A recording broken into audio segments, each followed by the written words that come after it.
Olá, meu nome é Roberta Pinheiro. Sou Relações com Investidores da gestora Jauliast.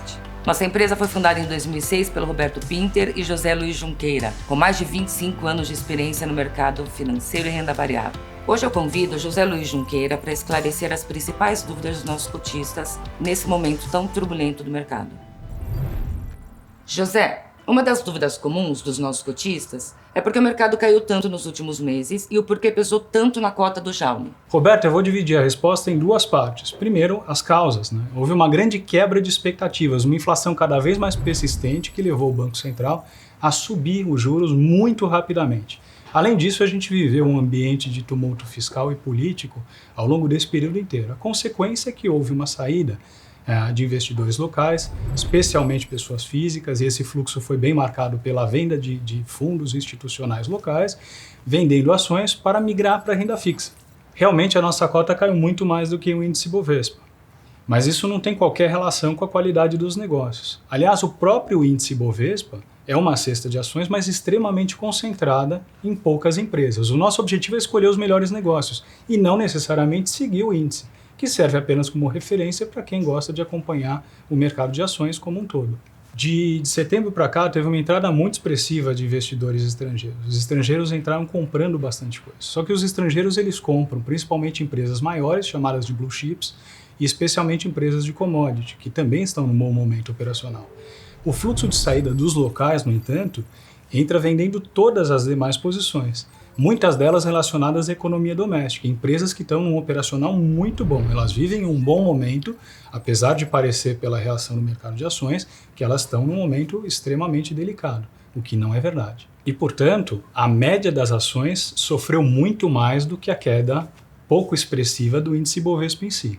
Quem vê as cotas subindo, caindo, não entende o operacional dessas empresas. Como estão os negócios das empresas da nossa carteira?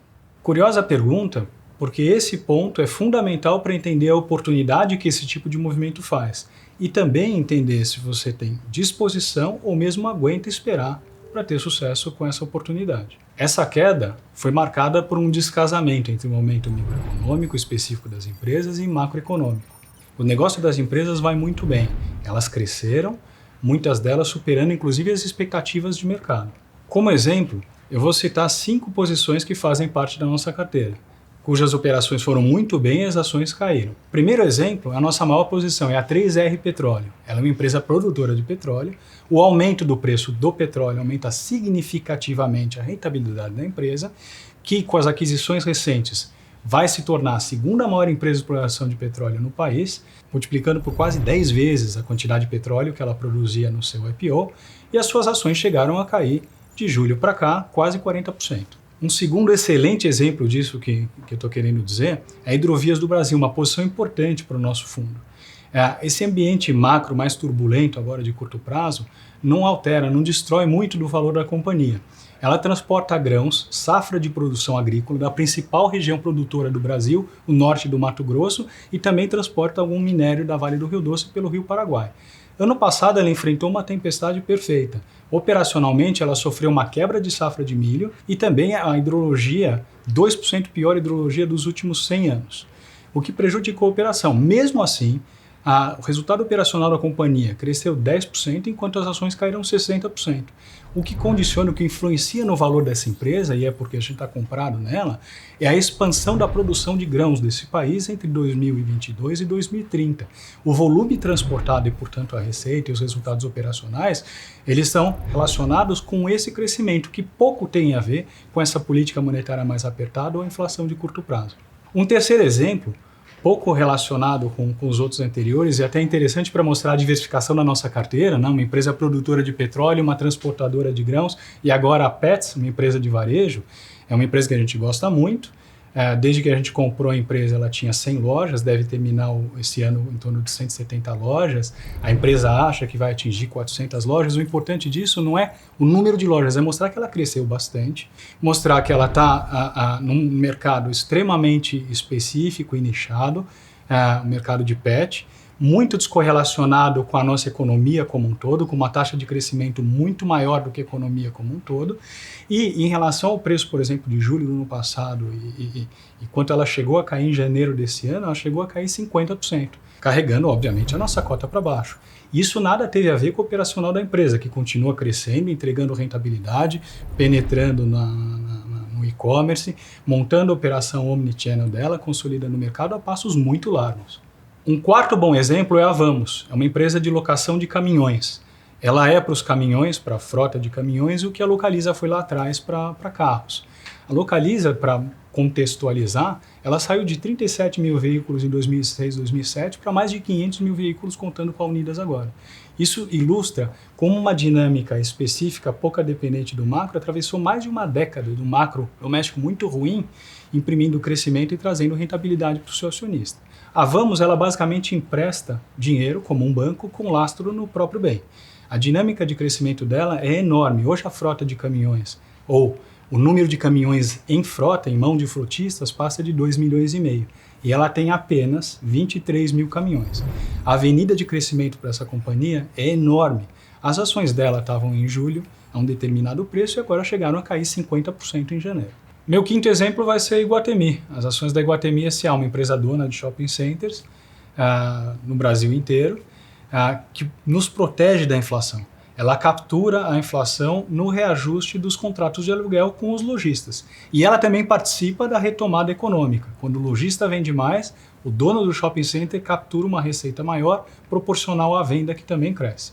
Obviamente, os shoppings passaram por um momento muito ruim durante a crise do Covid, e a gente não tinha shopping center. Hoje, o Iguatemi negocia em torno de R$10 mil por metro quadrado, que isso é muito baixo para o valor de venda que os shoppings da Iguatemi têm, o que significa que ele te remunera o título público, que está atrativo para todo mundo, e mais uma belíssima taxa de uns 4,5% real de juros de verdade, a mais do que o próprio título público.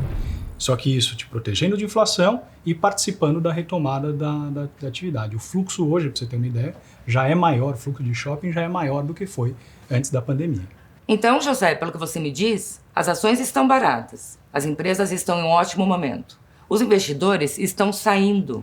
Não seria uma oportunidade boa de investimento? Isso mesmo, Roberta. Quando você tem um descasamento entre os valores de mercado e a realidade das empresas, normalmente é um excelente ponto de entrada.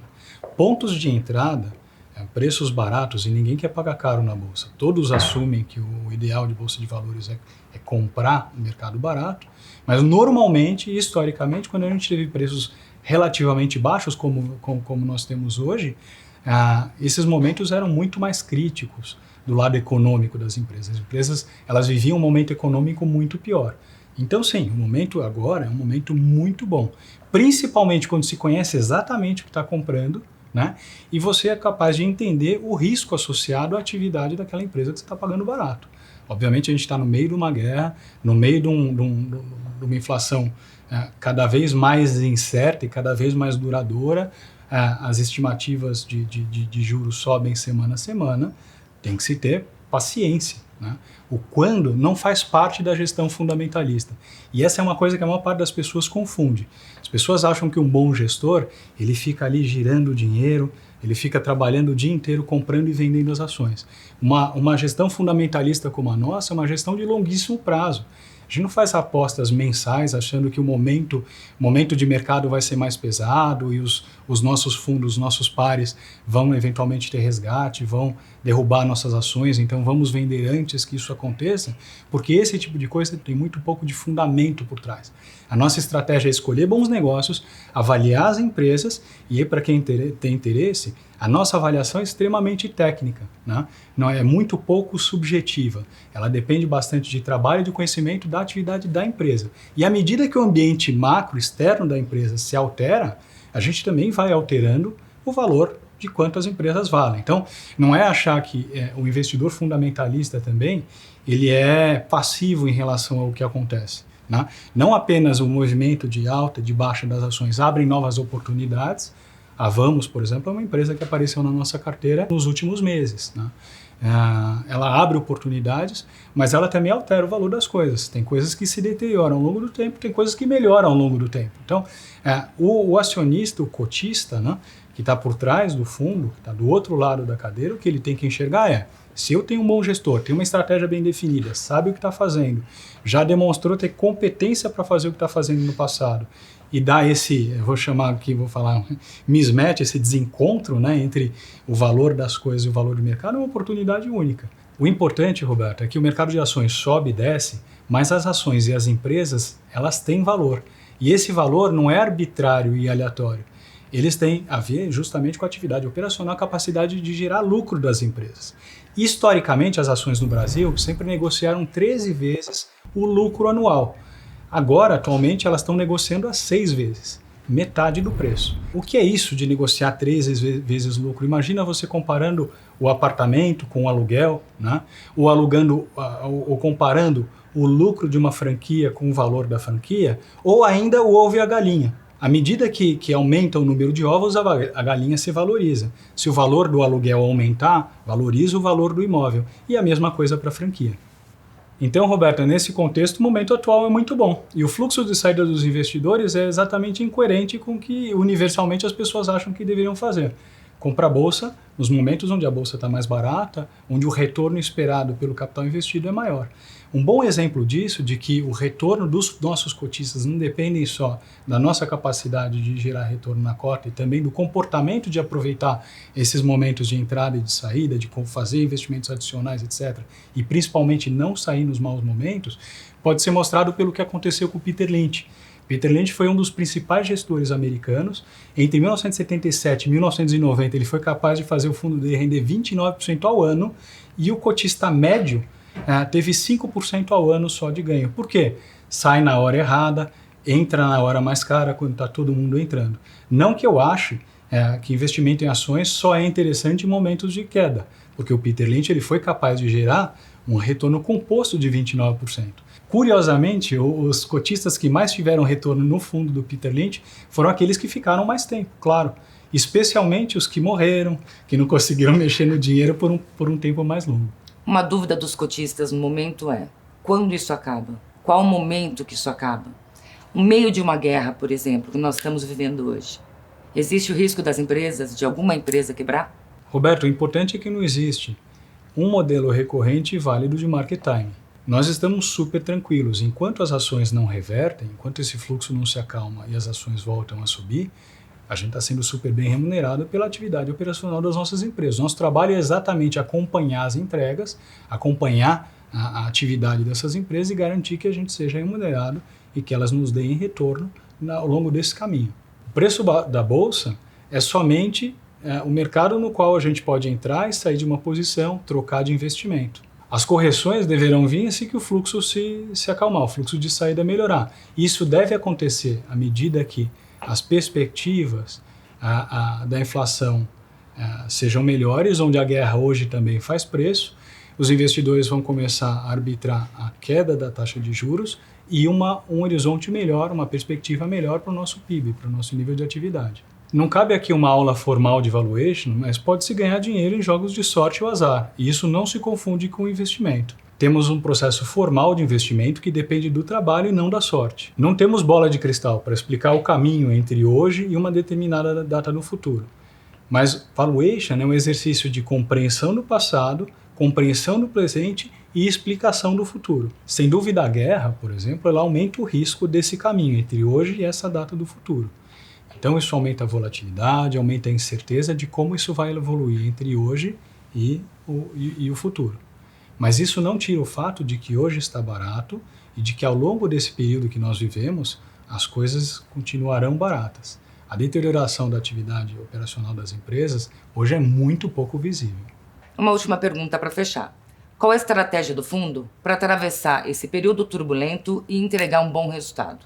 A mensagem aqui é muito simples. A nossa estratégia é sempre perene. Nós temos um portfólio sólido, com boas empresas que crescem e estão em dinâmicas, em uma realidade muito melhor do que a média da economia brasileira.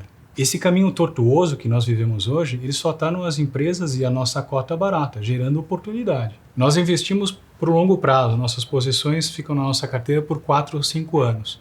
A gente já atravessou diversas marés, surfando ondas, inclusive crises muito mais longas do que essa, como os anos de 2014 e 2015, após o qual, inclusive, a nossa cota multiplicou por 6 nos anos que se seguiram. Nós não seguimos o benchmark, não vamos mudar a nossa estratégia e nós sabemos muito bem o que estamos fazendo. Empresas boas sobrevivem, ganham dinheiro, passam pelas crises e saem fortes. No final, as crises produzem uma boa janela de investimentos. E para o investidor é fundamental o jogo da paciência. Zé, obrigada. Acredito que esclarecemos as principais dúvidas dos cotistas. Caso reste alguma dúvida, por favor, fique totalmente à vontade de entrar em contato conosco. Obrigada.